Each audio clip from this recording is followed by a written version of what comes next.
আসসালামু আলাইকুম, welcome back to my YouTube channel. মগো রেসিপি জিনে আলু সেদ্ধ দিয়ে তো মোরা বানাম হইছে আলুর নাগেটস হ্যাপর লইলেছে পাউরুটি দেখতেই পার। পরে পাউরুটিটাকে পানিতে ভিজিয়ে নিতে হবে। পানি থেকে তুলে পাউরুটিটাকে চিপে পাউরুটি থেকে পানিটা বের করে নিতে হবে। খুবই সহজ রেসিপি, আপনারা পুরো ফুল ভিডিওটা দেখবেন।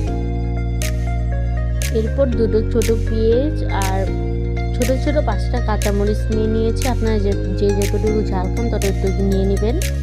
এরপর ধনিয়া পাতা নিয়ে নিয়েছি, ধনিয়া পাতাকে কুচি কুচি করে কেটে নিতে হবে। আলুটারে ভালো করে মধ্যে রেখে হবে যাতে কোনো দানা দানা না থাকে। এরপরে এই জায়গা দিতে হবে পাউরুটি দিয়ে ভালো করে পাউরুটিটারে মাহাই লইতে হইবে। স্বাদ মতো লবণ দিতে হবে, পেঁয়াজ কাঁচামরিচ ধনিয়া পাতা দিতে হবে, 4 টেবিল চামচ কর্নফ্লাওয়ার দিতে হবে। এরপর দেবো ধনিয়া গুঁড়া, তারপর দেবো গোলমরিচের গুঁড়া, তারপর দেবো হলদের গুঁড়া, তারপর দেবো মরিচের গুঁড়া। এরপরে এখানে দেবো অরিগানোর সময় একটু আঁকাম হয়ে গেছে মগো, যে ভিডিও স্কিপ অফ করতে ভুলে গেছি। গমের ডালা ডালসালাম। অরিগানোটা আপনাকে বাড়ি থাকলে দেবেন, না হইলে দেওয়ার দরকারই নেই। মগো বাসা আসলে একটু পাকনামি করে দেবেন। পরে দেবেন ম্যাগি মশলা আর সয়া সস। পরে সুন্দর করে এটা মিশ্রণটাকে মাখিয়ে নেবেন সবগুলো উপাদানের সাথে। একদম সুন্দর করে মাখতে হবে।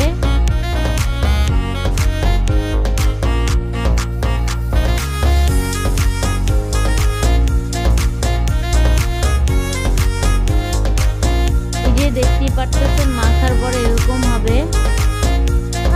এরপরে হাতে সাদা তেল লইয়া মাখতে মাখতে দেখবেন হাতে আর কিছু লাগবে না। তেলের লগে ভালো করে মিশ্রণটা মাইকে লইবেন। হ্যাপর দেখবেন হাতে আর কিছু লাগবে না তেলের কারণে। তারপর আমরা ভাগ করে লমু, ভাগ করে তারপর একটা বোর্ডের উপর লইয়া ভালো করে কাটবেন। আপনাকে যেরকম শেপ দেওয়ার মন চাই এরকম দেবেন। আমরা একটু নাচোস টাইপের শেপ দিয়েছি।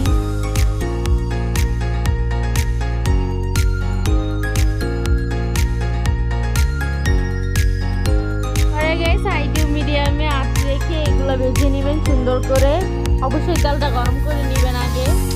পরে এপিট ওপিট লাল লাল করে সুন্দর করে ভেজে নেবেন। এবং এটা অনেক ক্রিস্পি অ্যান্ড মচমচে হয়। ভাজতে মাইমো কাম দিয়ে গেছে, একটু খাইয়ে লইলে তারপর দেখেন এরকম লাল লাল করে ভাজিয়ে লইছি। তারপর ওইদিকে টিস্যু পেপারের উপরে এরকম ভাজিয়ে উড়াই লইছি যাতে তেলটা না থাকে। তারপর এই দেখেন পরিবেশন করে